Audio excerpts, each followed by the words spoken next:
से। ये page share हो रहा है आपके साथ बेटा? Yes sir.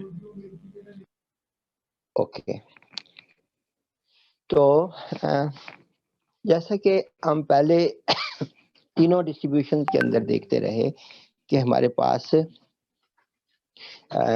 Most probable state को कैलकुलेट करने के लिए हमने यहाँ पर जब इसके सारे फार्मूलाइज वगैरह वो सब कुछ डिराइव किया तो उसमें हमने दो अननोन कांस्टेंट्स यूज कर लिए थे, एक अल्फा और एक बीटा।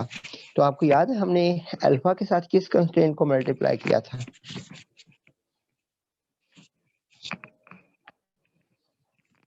Number of particles. हाँ, नंबर ऑफ पार्टिकल्स को। और बीटा को? एनर्जी के। बीटा को किसके साथ मल्टीप्लाई किया था? एनर्जी के साथ। हाँ जी, यानी कि आपके पास एनर्जी के लिए। ओके, तो टू डिटरमिन, अगर आप इस पेज को देखें तो determine alpha we make use of the fact that sigma N I equal to N, therefore we can right.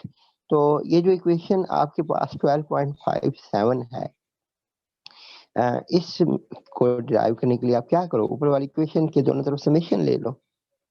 ठीक है, तो सिग्मा एन आई करेंगे तो लेफ्ट साइड पे आपके पास कैपिटल एन आ जाएगा, और राइट साइड पर ये एक्सपोनेंशियल माइनस अल्फा को बाहर लिख लिया, इनटू आगे आ जाएगा summation G I exponential minus beta E आई। यहाँ पे आप मुझे बता सकते हैं कि हमने एक्सपोनेंशियल माइनस अल्फा को समेशन से बाहर क्यों लिख लिया? क्योंकि सर वो चेंज नहीं हो रहा ना हाँ, समेशन वो के साथ। कांस्टेंट है ना एक नंबर। कांस्टेंट अल्फा, है। सिंपली अल्फा एक कांस्टेंट नंबर है, और एक्सपोनेंशियल अल्फा वो भी एक कांस्टेंट नंबर आएगा। एक कांस्टेंट मल्टीप्लायर है, उसे आप जहाँ लिख लें फर्क नहीं पड़ेगा यहाँ इस केस में। तो ये आगे हमारे पास रह गया जनाब सिग्मा जी आई और एक्सपोनेंशियल फिर माइनस बीटा ई आई। तो ये जो आपके पास एक्सपोनेंशियल माइनस अल्फा के अलावा बाकी आगे जो लिखा हुआ है ना, sigma G I exponential minus beta E I, this is called partition function, और इस फैक्टर को हम जी के साथ रिप्रेजेंट करते हैं। ठीक है, इसे हम क्या बोलेंगे? पार्टीशन फंक्शन, और इट इज एक्सप्रेस बाय जी। तो यहाँ से अब हम थोड़ा सा शिफ्ट करेंगे कि सबसे पहले ये जो उसने डायरेक्ट यहाँ पे जी लिख दिया है, इसको अंडरस्टैंड करने के लिए कि what is the partition function, ताकि हम फिर इसे अगले वाले सब्जेक्ट मैटर को अच्छे से समझ लें। तो अभी हम सबसे पहले जी जो है पार्टीशन फंक्शन, इसको एक्सप्लेन करते हैं जो उसने डायरेक्ट यहाँ पे पुट कर दिया। इसके लिए आप के साथ ये मैं एक हैंड रिटन पेज शेयर कर रहा हूँ, आई थिंक आपको ये विजिबल होगा। लेट्स से ये हमारे पास जैसे हम पहले देखते हैं कि तीन यहाँ पे मैंने एनर्जी लेवल्स शो किए हैं, let's say E1 E2 E3 and so on. तो इसमें पार्टिकल्स की तादाद N1 N2 N3। तो इसमें जो स्टेट्स हैं जी, E1 में 4 अवेलेबल हैं, N2 में 5 हैं, और N3 में आपके पास 3 स्टेट्स अवेलेबल हैं। तो इसमें मोस्ट प्रोबेबल स्टेट कौन सी होगी फिर? 5। 5, यानी जिसमें आपके पास स्टेट्स 5 है और एनर्जी लेवल 2 जो होगा वो मोस्ट प्रोबेबल होगा। तो अब यहाँ से क्या मैं, ये मैंने लेफ्ट कॉर्नर पे यहीं से एक फार्मूला आपके सामने ड्राइव कर रखा है कि P I is proportional to G I, कि आपके पास सिस्टम का यानी पार्टिकल्स की हाईएस्ट स्टेट में होने की जो प्रोबेबिलिटी है पी आई, ये डिपेंड करेगी, प्रोपोर्शनल है उसके अंदर अवेलेबल स्टेट्स पर। जैसा पीछे आप देख चुके हो, कल लास्ट टाइम हमने देखा था कि जितनी आपके पास स्टेट्स की तादाद ज्यादा अवेलेबल होती है, उसमें होने की प्रोबेबिलिटी भी उतनी ज्यादा होती है। ये कॉन्सेप्ट याद आ रहा है? हाँ मोस्ट प्रोबेबल में, ठीक है ना। मसलन इसके लिए मैं अगर आपके साथ वो पिछली स्लाइड्स को for a moment just to recall you करूं, इसमें अगर आप इस वाली स्लाइड को देखें तो यहाँ पे अगर आप देखें तो आपके पास किसी सिस्टम के अंदर होने की जो मैक्रो स्टेट में होने की प्रोबेबिलिटी किस बात पर डिपेंड कर रही है। मसलन राइट एंड पे हमने प्रोबेबिलिटी 1/16 लिखा, फिर 4/16, 6/16, 4/16 एंड 1/16। तो ये जो प्रोबेबिलिटी में वेरिएशन आ रही है ये किस चीज पर डिपेंड कर रही है, किस पर डिपेंड कर रही है जी? स्टेट्स पर।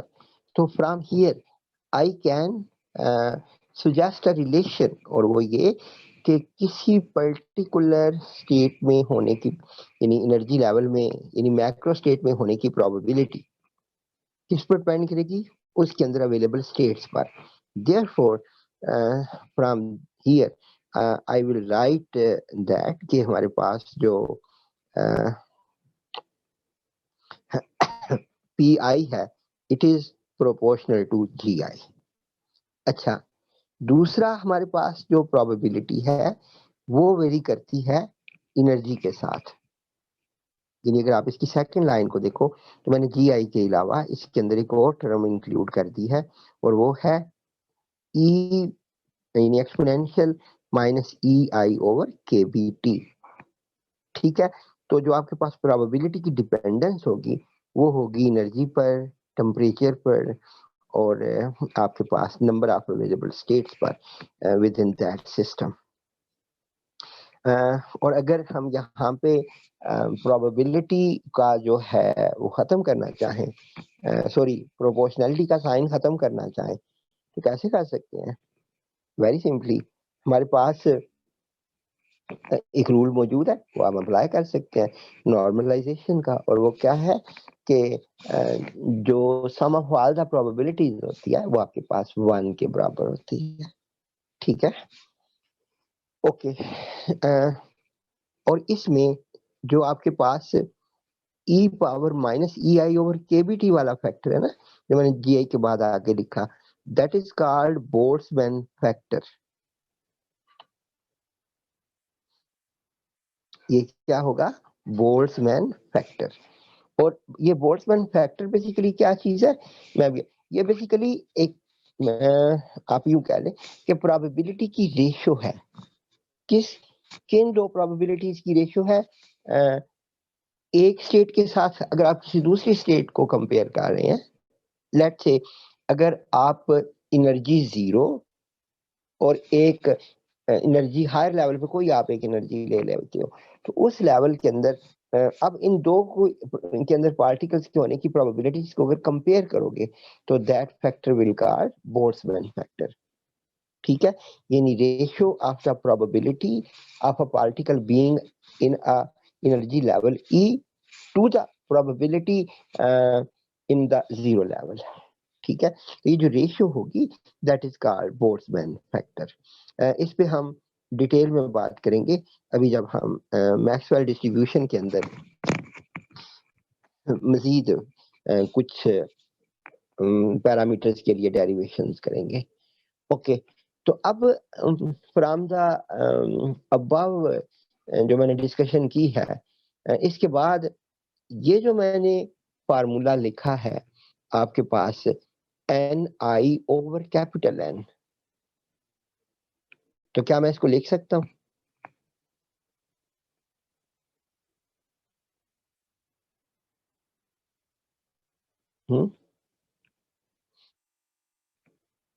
इज इट राइट और नॉट? ये मेरे अदब से कह रहे हो? ठीक है, या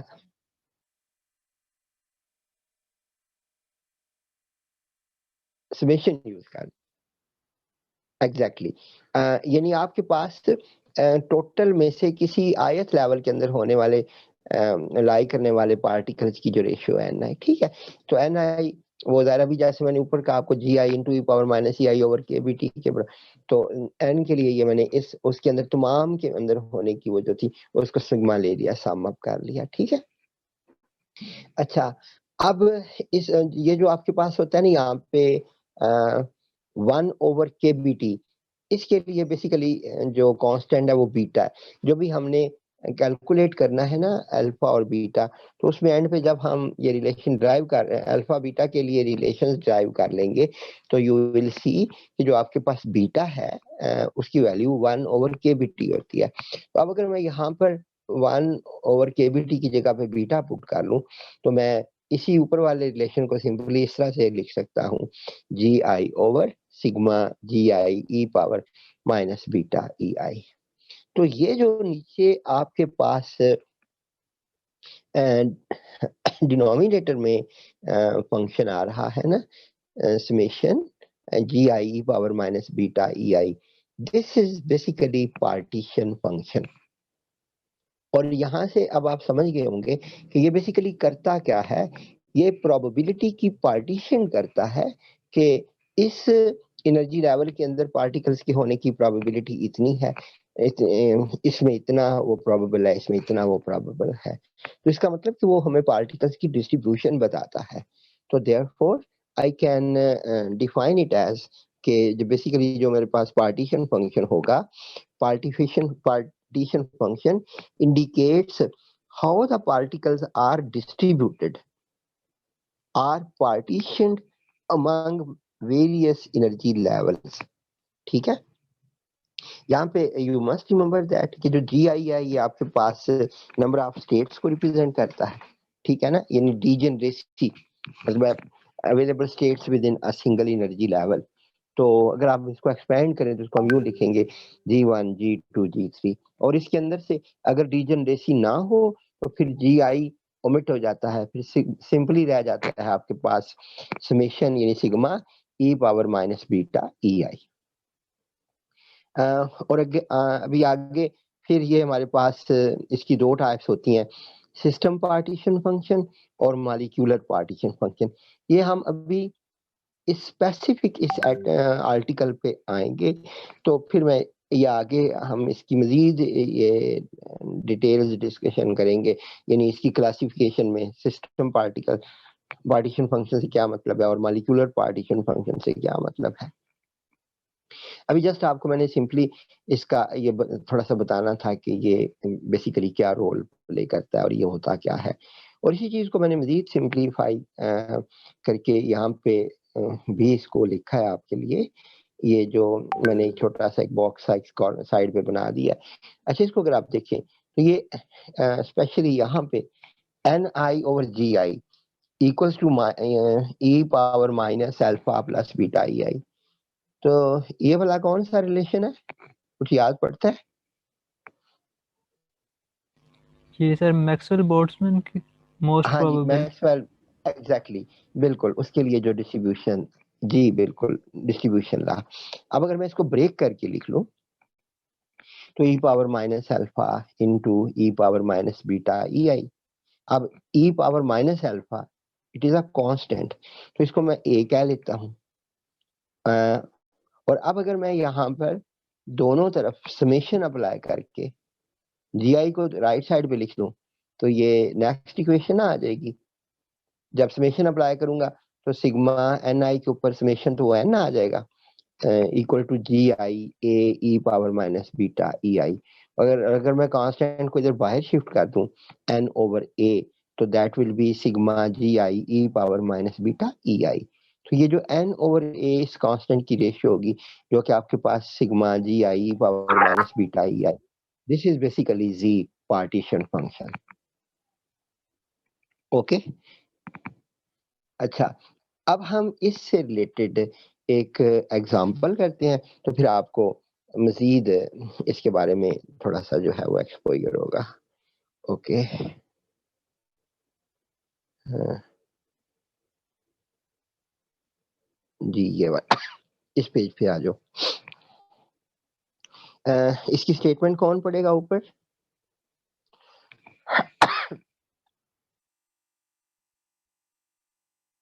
जी थैंक यू बेटा, पढ़े।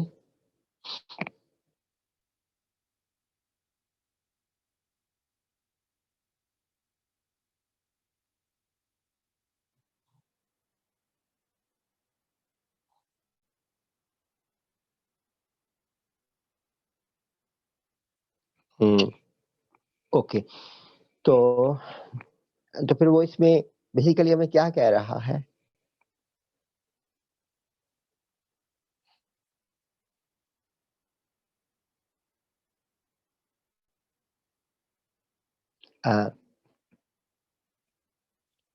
उसने यहाँ पे हम थोड़े से लफ्जों को केयरफुली जो है वो यूज करेंगे। किस तरह से कि हमारे पास अब उसने रेंज नहीं बताई, उसने हमें दो उसके लेवल बताए हैं। These are two discrete levels, कि या पार्टिकल्स एनर्जी इक्वल टू 0 वाले लेवल में होंगे, या पार्टिकल्स एनर्जी इक्वल्स टू ई वाले में होंगे। एम आई राइट? ठीक हो गया। तो अब हमने बेसिकली दो काम करने हैं। नंबर एक, तो आपने फाइंड करनी है पार्टीशन फंक्शन की वैल्यू इस पूरे सिस्टम के लिए, यानी आपने पार्टीशन फंक्शन कैलकुलेट करना है, और दूसरा हमने कैलकुलेट करना है टोटल एनर्जी को। अच्छा, अब यहाँ पे देखिए, ये जो आपके पास इक्वेशन 1 है, ये उसने पहले टास्क के लिए लिखी कि z equals to sigma I changing from 1 to 2 और exponential minus E I over K B T. तो ये अभी जो आपने पार्टीशन फंक्शन के लिए रिलेशन मैंने आपको बताया था कि sigma I G I exponential minus E I over K B T. तो यहाँ से जी आई क्यों गायब हो गया भाई? क्योंकि किसी भी लेवल के अंदर फर्दर स्टेट्स जो है यानी डीजनरेसी सिस्टम के अंदर नहीं है। मैंने वहां पे आपको बताया था कि जब डीजनरेसी नहीं होगी तो हम जी को एमिट कर देंगे, और अगर हो तो फिर जैसा उस वक्त मैंने आपको बताया था वो G1 G2 सो यानी वो साथ आता है, और अगर नहीं आता तो उसको एमिट कर देंगे। तो यहाँ पे तो अब अगर आप इसको ब्रेक करके लिख लें तो ये आ जाएगा exponential minus E1 over K B T plus exponential E2 over K B T. तो E1 क्योंकि 0 गिवन है तो यहाँ पे फिर पहली टर्म के लिए 1 आ गया, और दूसरा आगे फिर वो e पावर माइनस ई ओवर के बी टी आ गया। अभी ये जो इक्वेशन 1 है, इस तक कोई कंफ्यूजन है तो बताओ मुझे।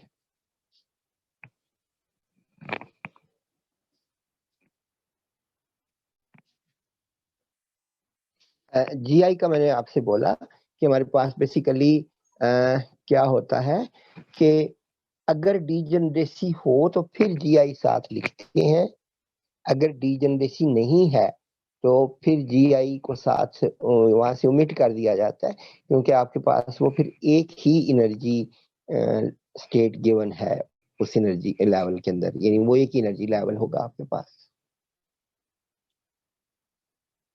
और अभी मैं आपको बता रहा हूँ कि इसके लिए हम फिर फर्दर आगे इस टॉपिक को सेपरेटली एक्सटेंड करेंगे पार्टीशन फंक्शन को। 13 ये भी मैंने 13 चैप्टर से ही उसका एक पोर्शन क्लिप किया है, just to give you understanding, because in determination of alpha and beta we are using it. लेकिन इसको हम डिटेल से फिर 13 चैप्टर में आगे जाके देखेंगे। ओके, तो ये अब इक्वेशन नंबर 1 तक आपने क्या किया? You have calculated the partition function z। अब हमने एनर्जी कैलकुलेट करनी है। एनर्जी को कैसे कैलकुलेट करेंगे? हमारे पास कैसे करेंगे भाई? क्या फार्मूला होता है? सिंपल वे क्या हो सकता है? ये देखें, यहाँ उसने लिखी है टोटल जो इस सिस्टम के अंदर टू लेवल्स की एनर्जी है U that equals to n1 e1 plus n2 e2। समझ आ गई बात?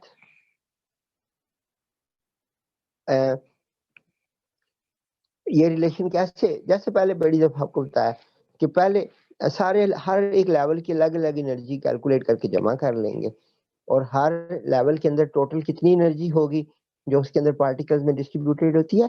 देखो आपको पता है ना, हमने पार्टिकल्स के ग्रुप्स को एनर्जी की बुनियाद पर जो है वो ग्रुपिंग की हुई है। तो एक लेवल के अंदर तमाम सेम एनर्जी वाले पार्टिकल होते हैं ना, तो number of particle multiply by energy for that level, ये आपके पास टोटल एनर्जी आ जाएगी उस लेवल की। ठीक है ना, यानी अगर 10 पार्टिकल है और हर पार्टिकल के पास इतनी एनर्जी है तो वो बराबर है, तो लिहाजा उसको मल्टीप्लाई कर देंगे। तो ओके, तो इसका मतलब ये, अब उसे एनर्जी तो हमें दे दी हुई है, E1 बता दिया 0, E2 बता दिया E है। तो अब हमें बेसिकली यहाँ पे N1 और N2 कैलकुलेट करना है, जो इसके अंदर एक बहुत इंटरेस्टिंग स्टोरी होगी। अच्छा, अब अगर हमने N1 कैलकुलेट करना है तो उसका ये फार्मूला उसने यूज कर डाला। यहाँ पर चले ये देख ले N1 के लिए, ये N1 equals to capital N exponential minus EI over KBT over Z। ये कोई फार्मूला आपको देखा भाला लग रहा है या नहीं लग रहा?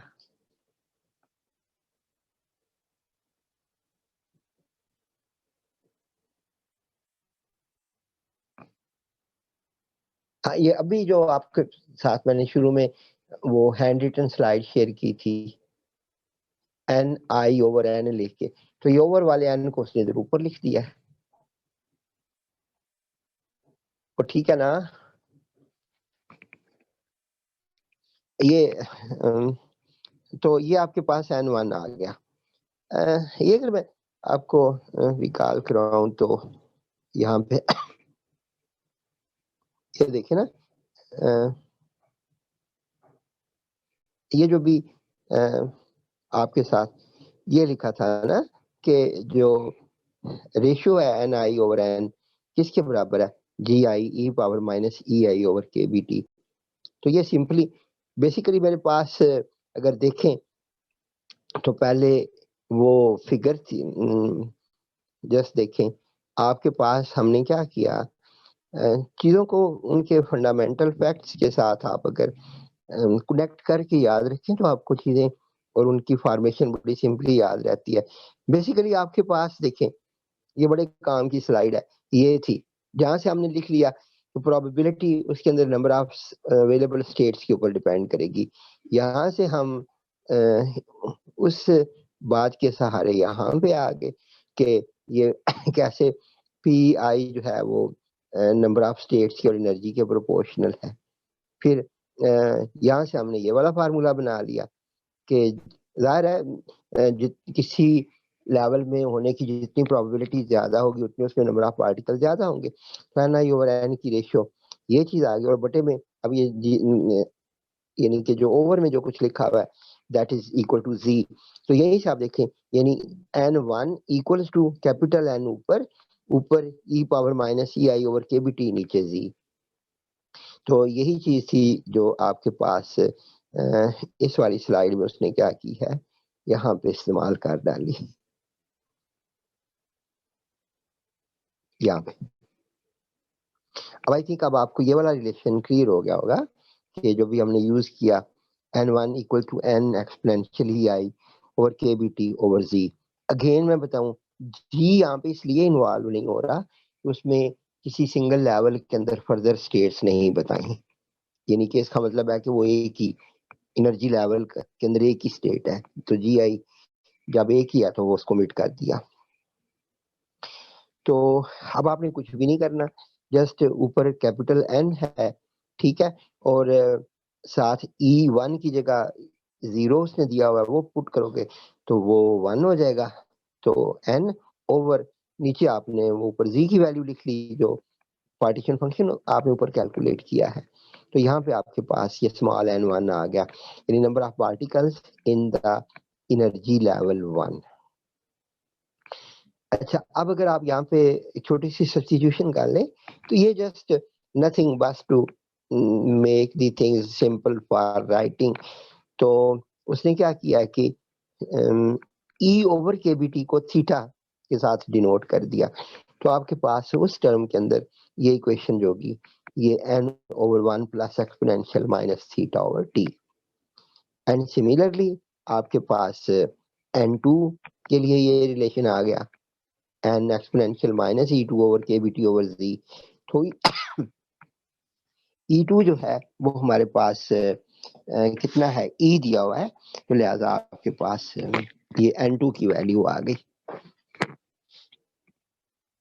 यहाँ तक n2 की वैल्यू तक कोई कंफ्यूजन है तो मुझे बताओ। सर ये इक्वेशन 2 में नॉमिनेटर में जो फैक्टर है एक्सपोनेंशियल का, सर वो गायब हो गया। इक्वेशन इक्वेशन 2 नंबर में 2 में स्टार्ट में देखे ना, yes sir, N I is equal to N exponential minus epsilon I over K B T. अब जब हम लोगों ने जी की वैल्यू पुट किया 1 प्लस एक्सपोनेंशियल माइनस ई ओवर के बी टी, लेकिन हाँ नॉमिनेटर वाला एक्सपोनेंशियल कहाँ गया है? हाँ, E1 कितना है आपके पास? 1। नहीं ठीक है। नहीं नहीं, बेटे आप बिल्कुल ठीक कंफ्यूज हुई हैं। उसने, अब मेरी बात समझो, यहाँ पे इस बेसिकली उसने E1 की वैल्यू गलत लिखी हुई है। E1 1 नहीं है, E1 0 है। करेक्शन कर ले, ऊपर उसने बता दिया ना, दो एनर्जी लेवल्स दिए ना गिवन स्टेटमेंट में। आपके पास एक एनर्जी 0 है, यानी 0 एनर्जी वाला लेवल है, दूसरे लेवल में एनर्जी E है।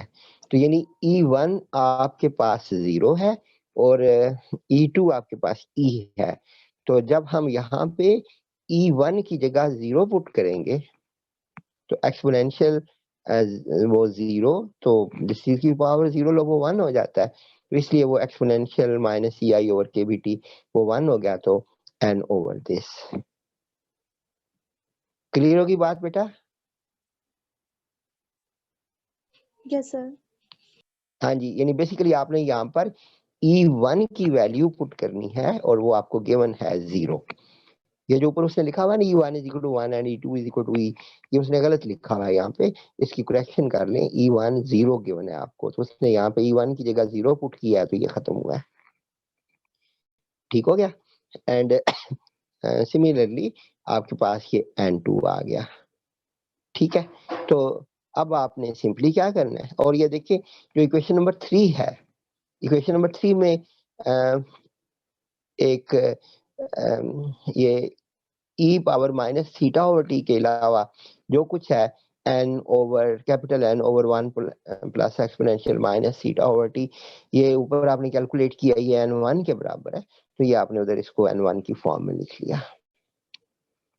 तो अब हमने यहाँ पे जब टोटल एनर्जी कैलकुलेट करनी है उसी तरह से U, तो वो आपके पास n1 E1 plus n2 E2, तो क्योंकि E1 हमारे पास 0 है लिहाजा पहला फैक्टर खत्म हो जाएगा, तो सिंपली n2 E2, तो आपने E2 क्योंकि E के बराबर है उसकी वैल्यू पुट करके ये टोटल एनर्जी के लिए रिलेशन लिख लिया, n E exponential minus theta over T over 1 plus exponential minus theta over T. हाँ भाई, टोटल एनर्जी तक यहाँ तक बात क्लियर है? ओके, अब हम आते हैं आई थिंक उस डिस्कशन पर जो यहाँ पे मोस्ट इम्पोर्टेंट है। यहाँ पे देखें,